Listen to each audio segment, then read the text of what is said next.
How to speak English. Hey, salut et bienvenue sur L'Impatient. L'Impatient, c'est la plateforme de personnes qui avancent vite et très vite en Afrique. Aujourd'hui, je veux te parler de comment apprendre l'anglais rapidement. Je dis bien rapidement. How to speak English fast. Écoute cette vidéo jusqu'à la fin parce que je vais te partager quelques conseils très utiles que j'ai utilisés moi-même pour pouvoir améliorer mon anglais, pour pouvoir parler anglais rapidement.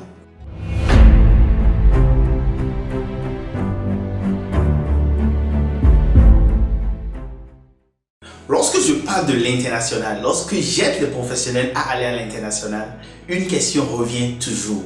C'est comment je fais pour améliorer mon niveau en anglais. Aujourd'hui, je veux partager avec toi 7 conseils qui vont te permettre de rapidement apprendre l'anglais si tu es en Afrique francophone. Conseil numéro 1, s'en foutre. Pour apprendre l'anglais rapidement, tu as besoin de t'en foutre. Tu as besoin de faire basta aux gens. Et ceci est très sérieux en fait. Lorsque tu décides d'apprendre l'anglais, tu vas faire des erreurs. Tu vas faire beaucoup de fautes. Tu auras peur de t'exprimer. Mais pour pouvoir surmonter cette peur de t'exprimer, pour pouvoir surmonter cette peur lorsque tu seras en train d'apprendre l'anglais, tu as besoin de t'en foutre pas mal de qu'est-ce que les gens vont dire.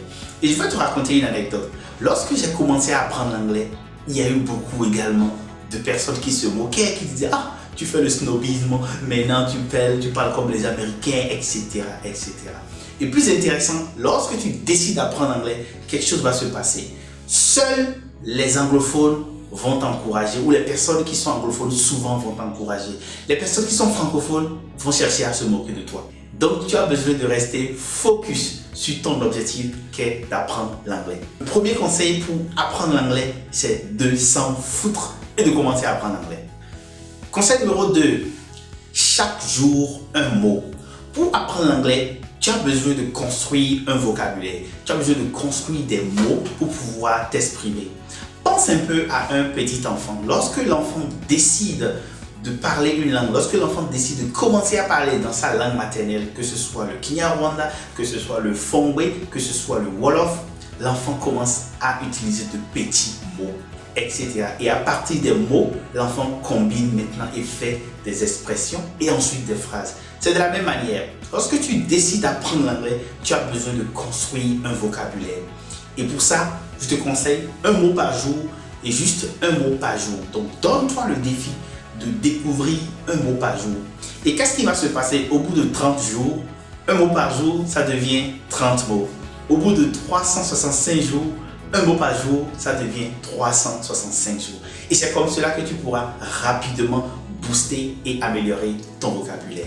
Conseil numéro 2, un mot par jour. Conseil numéro 3, lire à haute voix. Pour améliorer ton niveau en anglais rapidement, tu as besoin de pouvoir t'exprimer. Tu as besoin de vérifier que ta prononciation est correcte. Et pour cela, tu as besoin de lire à haute voix. Donc, n'importe quoi que tu trouves sur la main, que ce soit un livre, que ce soit un journal, décide pour apprendre l'anglais de commencer à lire à haute voix. Donc, soulève la gorge comme ceci et lis à haute voix. Qu'est-ce que j'ai dit? Lire à haute voix. Conseil numéro 4. Pour apprendre l'anglais, tu as besoin de fréquenter les personnes qui sont natives. En fait, l'apprentissage de l'anglais et plus généralement même d'une langue n'est pas seulement l'acquisition de vocabulaire.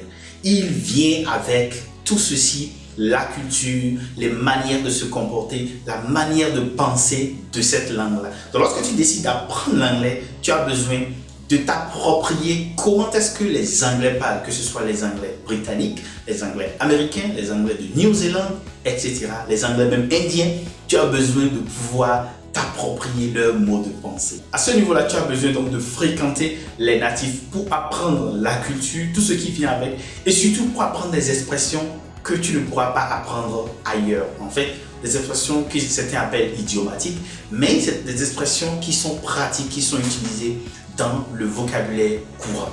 Et parlant de vocabulaire courant, laisse-moi te donner un exemple en français. En français, on dit tomber des pommes. Et quand on dit tomber des pommes, je ne sais pas, tomber dans les pommes, ça veut dire être surpris, être vraiment perdu. Et si tu ne comprends pas cela, tu vas penser que tomber dans les pommes, c'est littéralement te retrouver dans les pommes.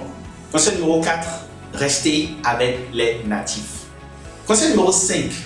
Pour apprendre l'anglais, tu as besoin d'avoir un challenge. Tu ne peux pas décider d'apprendre l'anglais dans le vide, in a vacuum, comme les Anglais disent. No, you have to set a target. You have to set an objective. You have to set a purpose. Donc, tu as besoin de définir un objectif. Pourquoi tu veux apprendre l'anglais? Tu veux apprendre l'anglais parce que tu veux décrocher un poste, aller à l'international? Tu veux apprendre l'anglais parce que tu es brimé au bureau et tu veux arrêter cela? Tu veux apprendre l'anglais parce que tu désires aller étudier? Tu dois identifier un objectif. Et par rapport à cet objectif-là, tu vas maintenant décider ce que tu vas faire au quotidien pour améliorer ton anglais. Mais il est important de pouvoir définir un objectif parce que cela va te permettre de te donner la motivation au quotidien de travailler pour aller vers cet objectif-là.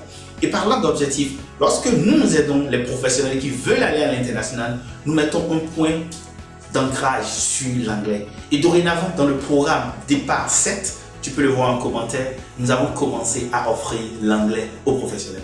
Donc, si tu viens dans le programme, décroche ton poste et accomplis tes rêves de l'international, désormais nous offrons de l'anglais pour qu'il n'y ait plus d'excuses. No more excuses. On veut que tu réussisses et on met tous les moyens pour que tu réussisses. N'est-ce pas cool? Conseil numéro 6. Voyager. Et ceci est la partie que j'apprécie le plus dans l'apprentissage de la langue anglaise. Pour améliorer ton niveau en anglais rapidement, tu as besoin d'essayer de voyager. De voyager, de visiter des pays dans lesquels les gens parlent anglais. Et cela est fantastique.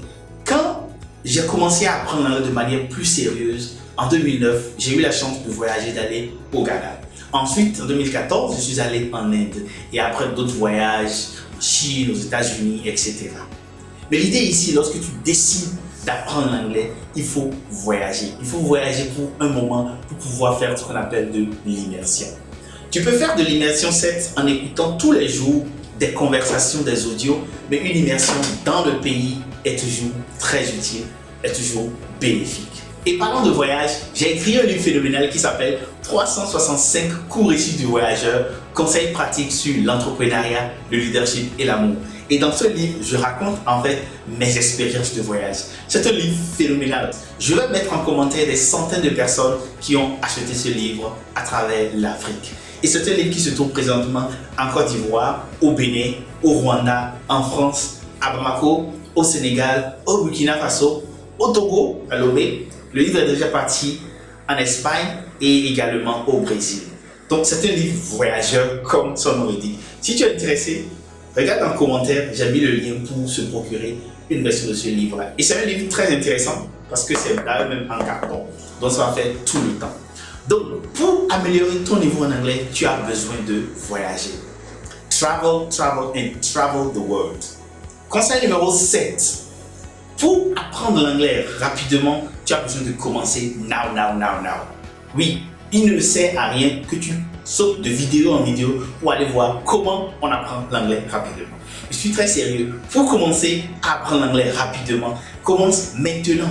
Après juste avoir suivi cette vidéo, prends la résolution de commencer à apprendre l'anglais. Si tu as besoin que mon équipe t'assiste et te montre quelques ressources disponibles pour t'aider à améliorer ton niveau en anglais, commente ou écris-nous sur vip@limpatient.com. Cela dit, commence maintenant, start now. Voilà quelques conseils que j'ai voulu partager avec toi sur comment apprendre l'anglais rapidement.